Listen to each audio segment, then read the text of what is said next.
Hey, hey, it's old Brookie here. I want to talk to y'all about bar chords today. Bar chords are good for punk rockin', heavy metal, power pop, rock and roll, blues, country, you name it. Classical, jazz. Let's look at what a power chord or a bar chord is. Let's make it simple. It's based on two shapes. You got your E-shaped chord, looks like an E, and your A-shaped chord, looks like an A. Pretty simple. We're going to take those up the neck. So if you do an E-shaped chord, here's a normal E, index middle ring. Now we flip the shape to get ready for a bar chord. We bring in middle ring pinky, because we're going to slide it up and add index finger. So it's kind of like pre-bar chord launch mode here. So that's middle on the 3rd string, 1st fret, ring, 5th string, 2nd fret, pinky, 4th string, 2nd fret. Index is not in there. And what you're going to do is hit that shape and take it up the neck. Let's say we take it up 1 fret and hit 6 strings. Now we add the index, which is difficult. Index has to be very straight and very flat. Hit each string one at a time.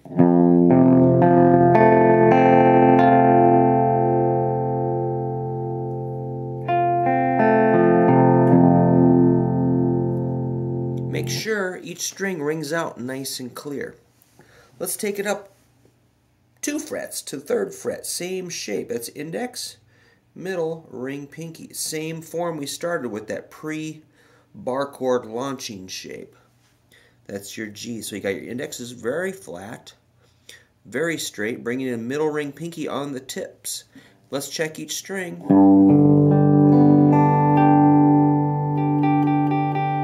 And if each string is sounding good, then give it a whack. Hit all 6.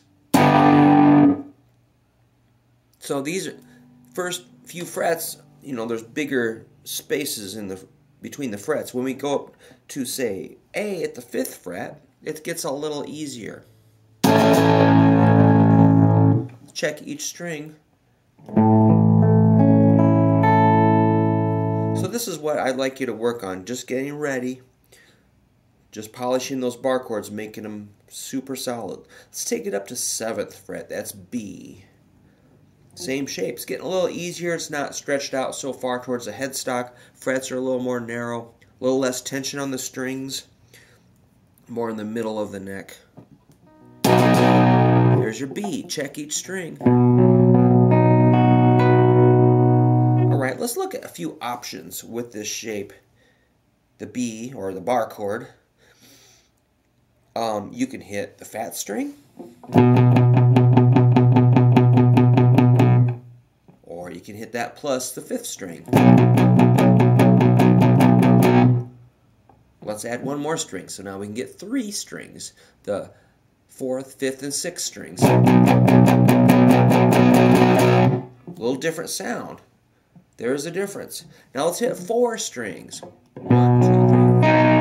So now we've got a major 3rd in there. It defines it as a major chord now. Cool. Let's move it up. Let's add the 2nd string. So now we're going to hit 5 strings.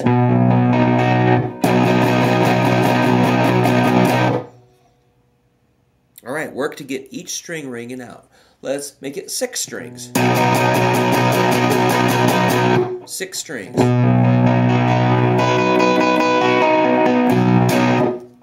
Alright, work to get each string ringing out. So that keeps going up to like C at the 8th fret, D at the 10th fret, and E at the 12th.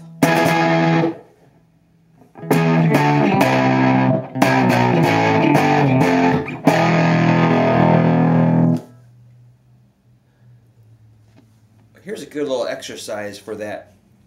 Working with the bar chord. They have to stay together. The fingers have to stay in that shape when you switch, like this.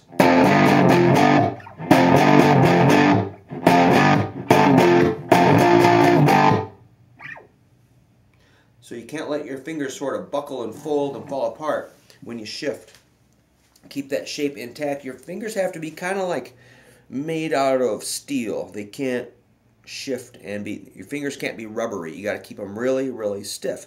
I think that the secret is take it slow, a lot of repetition, hit it every day, not for hours, just do it till your hand gets tired, maybe 5-10 minutes on bar chords. Think about the future. It's a long-term building process. It's not going to happen in 1 week or 2 weeks. To get that hand strong, those muscles where you need them, it's going to take. It's different for everybody. I don't know. I don't have an exact time, but keep on it. Okay, so that's your E-shaped bar chord. Looks like an E. They also call it root 6 because the root's on the 6th string. That's how you know where you're at. Like if you play it 1st fret, it's an F because that's an F note. 3rd fret, G because it's a G note. 5th fret, A because that's an A note. B is at 7. 8th fret is C. 10th fret is D. 12th fret is E. Anything between those will be like a sharp. 2nd fret's F sharp or G flat. 4th fret, G sharp or A flat. 6th fret, A sharp or B flat.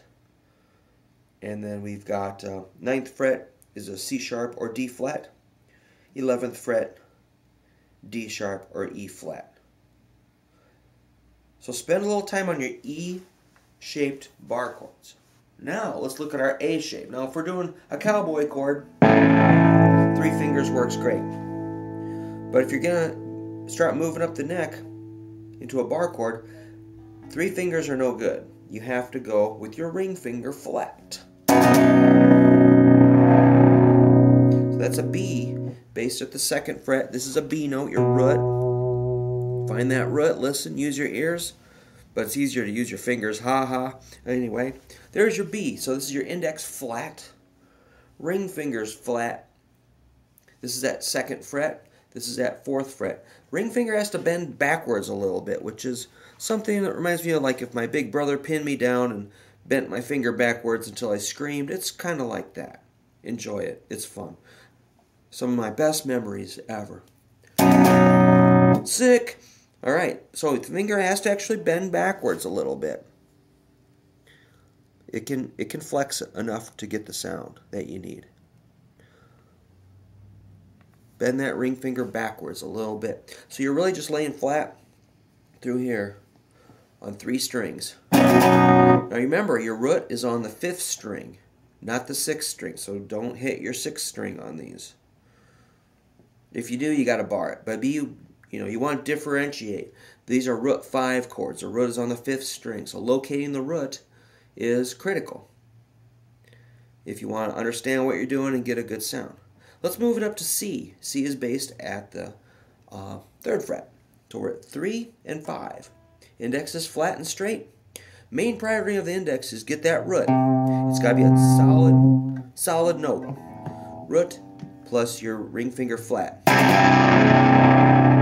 Let's take it up to D. So if you're doing a Ramones song,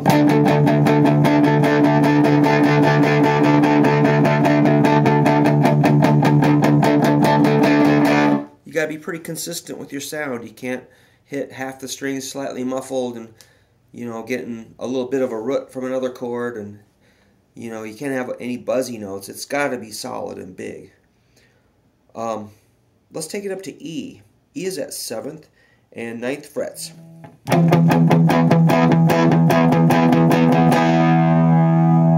Let's go to F at 8th fret. G is at 10th fret. And your A is at 12th fret. That's a good exercise. Take that chord, just zip it down the neck and let it muffle out at the end. Watch carefully. Why did that chord end? It didn't do this. It did this. because I sort of lift up at the end and mute. When I get down here, my fingers just sort of collapse and mute the sound. Same with the other shape, the E shape. Alright, so let's go back to E. E is a good one. It's at the 7th fret and 9th fret. So root is E note, 7th fret, 5th string. Got it? Find that root. Root and a 5th. Just 2 strings. Let's go root, 5th, root. 3 strings. So that's a power chord. Root, 5th, root, or just root and a 5th. Let's add a major 3rd in there. This is on 2nd string, 9th fret. The major 3rd determines if it's major or minor. Since it's a major chord, we're going to keep that ring finger flat. And it's kind of almost optional to get that 1st string. Let's see if I can make the 1st string ring out. Oops, a little muted there. So listen for 4 or 5 strings. Now, work on those, get them moving around. Here's the thing I want you to do. The next big step is jumping from a root 6 to a root 5 shape.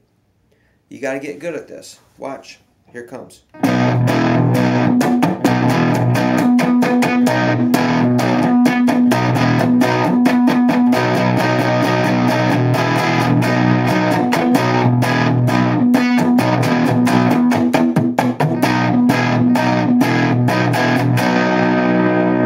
So you've got to be able to take your root 6 shape, flip it over quickly to your root 5 shape, and get back to your root 6 shape without completely falling apart.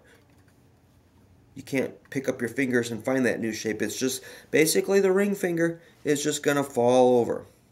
Ring finger just hits the ground. Can you see it? Is that visible? I'll try to rotate a little bit here. Root 6, root 5, root 6, root 5. Ring finger very flat, yet bent backwards in that horrifying manner. Alright, is that working for you? Get good at moving those in all keys. Say and know the names. A to D. Here's G to C. Here's F to B flat. Here's C to F.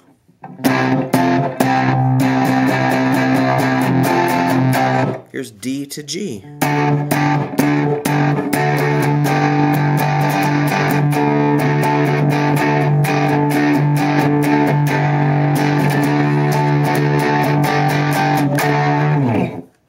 Alright, here's a little song I wrote back in the 80s. I'm just going to show you some bar chords, and we'll wind this down. Here I go.